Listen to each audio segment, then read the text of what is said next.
بسم اللہ الرحمن الرحیم ایاک نعبد و ایاک نستعین. جناب گورنر سندھ عمران اسماعیل، مراد علی شاہ چیف منسٹر سندھ، میرے فیڈرل منسٹرز، صوبائی منسٹرز اور ایم پی ایز، خواتین و حضرات، اور ریلوے کے جو لیبر بھی میں نے سنا ہے وہ بھی یہاں ہیں، اور آفیسرز بھی یہاں بیٹھے ہیں. میں سب کو آج یہ بڑا اوکیزن ہے کہ کے سی آر کی آج ہم گراؤنڈ بریکنگ کر رہے ہیں. اس سے پہلے کراچی کی اہمیت. دنیا میں آپ اگر بڑے بڑے ملکوں کو دیکھیں، ترقی یافتہ ملکوں کو، تو یاد رکھیں کہ ان کی جو ترقی ہوتی ہے، ڈیولپمنٹ ہوتی ہے، ان کی پراسپیرٹی ہوتی ہے، ان کی گروتھ ریٹ جو ہوتی ہے، وہ عموماً ایک شہر اس کو لیڈ کرتا ہے، انجن آف گروتھ ہوتا ہے، یعنی وہ جو اس کے پیچھے باقی سارا ملک چلتا ہے. انگلینڈ میں لنڈن جب پراسپر کرتا، سارا انگلینڈ کرتا ہے. امریکہ میں بڑی دیر تک ابھی بھی نیو یارک، اور پاکستان کے اندر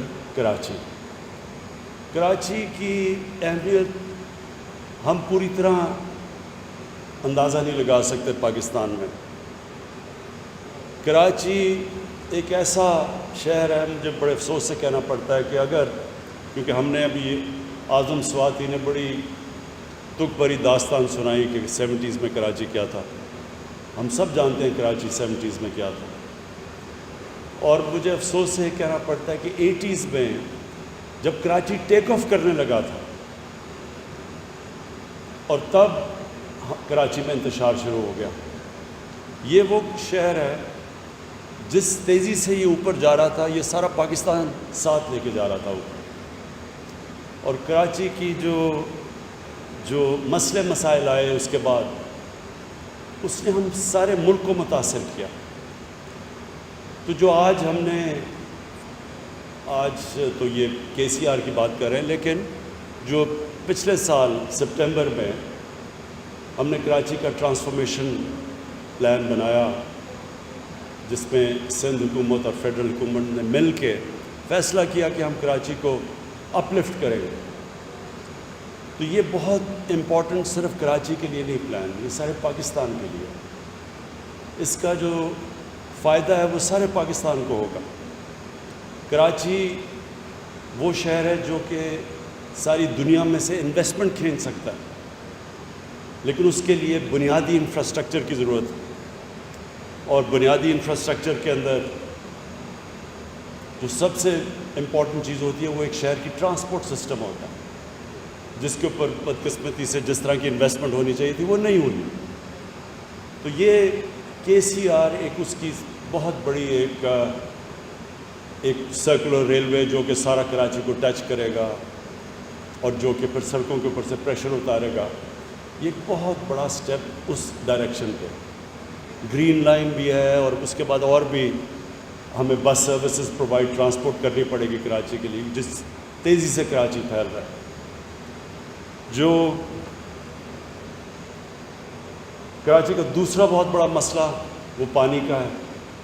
اس پہ میں نے ابھی آنے سے پہلے وابڈا کے چیئرمین سے بریف لیا تھا. وہ سمجھ رہے ہیں کہ آن ٹریک ہے. وہ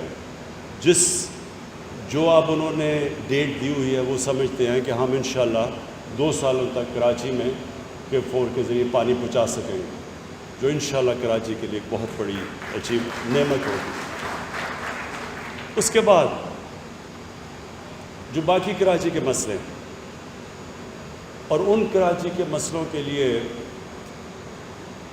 پھر سے فیڈرل گورنمنٹ اور سندھ گورنمنٹ کو بالکل مل کے چلنا پڑے گا، کیونکہ انٹر کنیکٹڈ ہے. کراچی کوئی فیڈرل گورنمنٹ ہم کچھ نہیں کر سکتے جب تک کہ پوری کوآپریشن پروونشل گورنمنٹ کی نہ ہو، اور کئی چیزیں ہیں جو پروونشل گورنمنٹ خود نہیں کر سکتی فیڈرل گورنمنٹ کے بغیر. تو جو بھی ہمارے پولیٹیکل ڈفرینسز کے باوجود ہمیں ملک کی خاطر، سندھ کی خاطر ہمیں اس کو پوری طرح کراچی میں اکٹھے مل کے چلنا پڑے گا. میں آج چیف منسٹر سندھ بیٹھے ہیں, میں یہ بھی آپ کو کہوں گا کہ اس کو ریکنسیڈر کریں. جو ہم یہ بنڈل آئلینڈ کا پروجیکٹ ہے, اس سے سارا فائدہ سندھ کو ہے, پروفٹ سندھ کو ہے, نوکریاں سندھ کو ملیں گی, کراچی کے اوپر سے پریشر اترے گا. کیونکہ کراچی اگر اسی طرح پھیلتا گیا تو بہت مشکل ہے اتنے زیادہ کراچی کو ساری یوٹیلیٹیز پرووائڈ کرنی. جتنا جتنا شہر پھیلتا جائے گا اتنا اتنا مشکل ہوتا جاتا ہے. اور یہ سارے دنیا کے جو, اگر آپ نیو یارک کو بھی دیکھ لیں تو وہ جب اسپیس جب پھیل نہیں سکتا تو اوپر جاتا ہے شہر. تو ہمیں ایک بہت ضروری ہے, جس طرح ہم نے لاہور کو بچانے کے لیے کیا. راوی سٹی جو لاہور کی بن رہی ہے وہ لاہور کو بچانے کے لیے ہے, کیونکہ لاہور بھی پھیلتا جا رہا ہے اور پریشر اس کے اوپر اتنا, کیونکہ آبادی بڑھ رہی ہے ہماری, شہروں پہ اتنا پریشر ہے کہ ابھی سے ہم نے آگے پلاننگ نہ کی تو شہر یہ انسسٹینیبل ہو جائیں گے. ان کے لیے جو پرابلمز اب کراچی میں آپ فیس کر رہے ہیں, کیونکہ کراچی تیزی سے بڑھ گیا ہے, یہ جب تک کہ ابھی سے پلان نہ کریں کہ ہم نے کدھر اس کو رنگ فینس کرنا ہے, کدھر ہم نے کون سے علاقے اوپر لے کے جانے ہیں, جب تک ابھی سے پلاننگ نہیں ہوگی تو کراچی کوئی گورنمنٹ اس کو صحیح معنی میں فیسلٹیز نہیں دے سکے گی.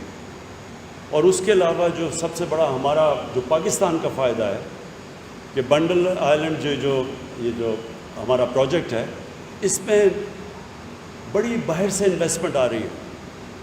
لوگ تیار ہیں باہر سے پیسے لانے کے لیے پاکستان میں, اور جو سب سے بڑا پاکستان کا اثاثہ ہے وہ اوورسیز پاکستانی ہے. ان کے پاس کیپٹل پڑا ہے, ڈالرز پڑے ہیں جس کی پاکستان کو ضرورت ہے تاکہ ہماری کرنسی کو سٹیبلائز ہم کریں. جب تک ہمارے ریزروز اور اوپر نہیں جاتے, جب تک ہماری ایکسپورٹس نہیں بڑھتی, جب تک وہ بیچ میں ٹائم فریم ہے, تو ہمیں ضرورت ہے کہ کسی طرح ہم اوورسیز پاکستانی اس کے ڈالرز لے کے آئیں پاکستان میں, اور وہ ہماری کرنسی سٹیبلائز کرے گی. اور اس وقت جو دونوں انشاءاللہ جو لاہور جو راوی سٹی ہے اس میں بھی باہر سے پیسہ آئے گا جیسے وہ پروجیکٹ اور اس سٹیج پہ پہنچ گیا. اور اس میں سب سے زیادہ یہ فیزیبل پروجیکٹ ہے, اس میں بہت پیسہ آئے گا اور بڑی پارٹیز انٹرسٹڈ ہیں باہر سے. تو اس کا سارا فائدہ تو ایکچولی سندھ کو ہے. تو اس کو ریکنسیڈر کریں, اور ہم آپ سے اس کے اوپر بات بھی مزید اور کریں گے کہ یہ تو ون ون سچویشن ہے سب کے لیے, پاکستان کے لیے بھی, سندھ کے لیے بھی. میں کراچی میں جو یہ سیلاب سے جو مسئلے آئے تھے پچھلے سال, جس کی وجہ سے کراچی ٹرانسفارمیشن پلان بنا تھا, مجھے خوشی ہے کہ ان کے اوپر کام ہو گیا. ان ڈرینز پہ 3 جو نالوں کے اوپر جو کام شروع ہوا, مجھے اچھا لگا کہ ہم نے اپنا, لوگ ایکسپیکٹ نہیں کر رہے تھے کہ یہ, یعنی عادت پڑی ہوئی ہے لوگوں کو کہ ہم پروجیکٹس اناؤنس کرتے ہیں وہ آگے نہیں بڑھتے. تو مجھے خوشی ہے, اور اس میں FWO کو ہم خاص طور پہ میں ان کو خراج تحسین پیش کرتا ہوں. آخر میں جو میرا پوائنٹ ہے وہ یہ کہ جو بڑے پروجیکٹس ہوتے ہیں وہ کیوں نہیں کمپلیٹ ہوتے, کیونکہ اس میں پولیٹیکل ول نہیں ہوتی. بڑے پروجیکٹس مشکل ہوتے ہیں, اور ان مشکل پروجیکٹس کے لیے کہیں نہ کہیں جا کے ایک گورنمنٹ کے اور اتنے زیادہ مسئلے مسائل ہوتے ہیں کہ ان کی جب تک پوری اٹینشن گورنمنٹ کی ان بڑے پروجیکٹس پہ نہیں ہوتی تو وہ پروجیکٹس کئی دفعہ پھنس جاتے ہیں, جا کے منسٹریز میں پھنس جاتے ہیں, اور پھر وہ جتنی ڈیلے ہوتی جاتی ہے اتنے وہ انفیزیبل ہوتے جاتے ہیں. تو یہ جو بڑا پروجیکٹ ہے, اور خاص طور پہ KCR, اس کے اوپر سندھ گورنمنٹ اور فیڈرل گورنمنٹ کو پوری طرح زور لگانا پڑے گا, کیونکہ اس میں مسئلے مسائل بھی آئیں گے. اور جتنا ہم اس کو ٹائم پہ ختم کریں گے اتنا کم اس کا خرچہ ہوگا. اور بہت بڑا پروجیکٹ ہے, 200 ارب کا. اس لیے انشاءاللہ ہم یہ امید لگاتے ہیں کہ ہم فیڈرل گورنمنٹ تو پوری طرح سے اس کے اوپر کمیٹڈ ہے, اور انشاءاللہ سندھ گورنمنٹ بھی اس میں ہماری ساتھ پوری طرح کوآپریٹ کرے گی. شکریہ.